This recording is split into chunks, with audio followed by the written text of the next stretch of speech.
నమస్తే, welcome to Telugu one news. నేను మీ ఫజల్. తెలంగాణలో పబ్లిక్ అంతా ఈ 6 స్కీమ్లు, కాంగ్రెస్ పార్టీ ప్రకటించిన 6 స్కీమ్లు ఎలా పొందాలనే టెన్షన్తో వాళ్ళంతా మీ సేవా కేంద్రాల చుట్టూ తిరుగుతున్నారు.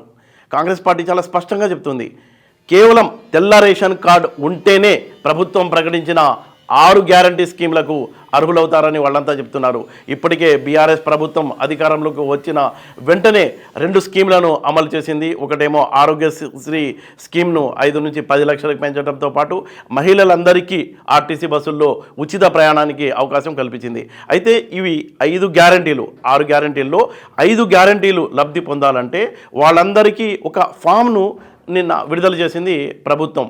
డిసెంబర్ 28 నుంచి జనవరి 6 తేదీ వరకు ఆ దరఖాస్తు ఫామ్ను ఫిలప్ చేసి ఆయా సెంటర్లలో, లోకల్గా ఉన్న ఆయా సెంటర్లలో, వార్డ్ ఆఫీసుల్లో, వార్డ్ కమిటీ ఆఫీసుల్లో సబ్మిట్ చేయాలని ఒక నిబంధన పెట్టారు. అంటే ఈ అప్లికేషన్ ఫామ్తో పాటు ఆధార్ కార్డు, అలాగే తెల్ల రేషన్ కార్డు తప్పనిసరిగా జత చేయాల్సిన ఒక కండిషన్ను పెట్టారు. అయితే ఆ తర్వాత ఏం చేశారంటే ఈ అప్లికేషన్ని తీసుకుని ఒక ప్రత్యేకమైన తెలంగాణ ప్రభుత్వం ఒక ప్రత్యేకమైన సాఫ్ట్వేర్ కూడా తయారు చేసింది.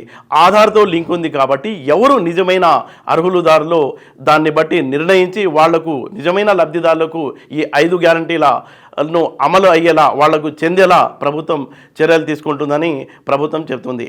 అయితే కొంతమంది దగ్గర రేషన్ కార్డు లేదు.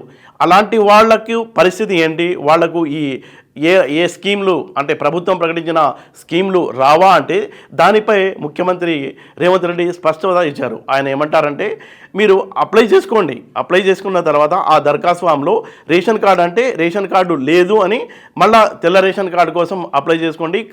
అర్హత కనుక ఉంటే, అంటే ప్రభుత్వం ప్రకటించిన గైడ్లైన్స్ ప్రకారం పూర్తిగా క్వాలిఫై ఉంటే వాళ్ళందరికీ ప్రభుత్వం ప్రకటించిన 6 గ్యారంటీలు కూడా పొందుతాయని భరోసా కూడా ప్రభుత్వం ఇస్తుంది. అయితే పబ్లిక్లో ఒక విధమైన టెన్షన్ ఇప్పటికే మనం చూసినట్లయితే తెలంగాణ ప్రాంతంలో 89 లక్షల రేషన్ కార్డులు ఉన్నాయి. ఇంకా లక్షల మంది రేషన్ కార్డుల కోసం వెయిట్ చేస్తున్నారు, కొత్తగా రేషన్ కార్డు అప్లై చేసుకోవడం కోసం.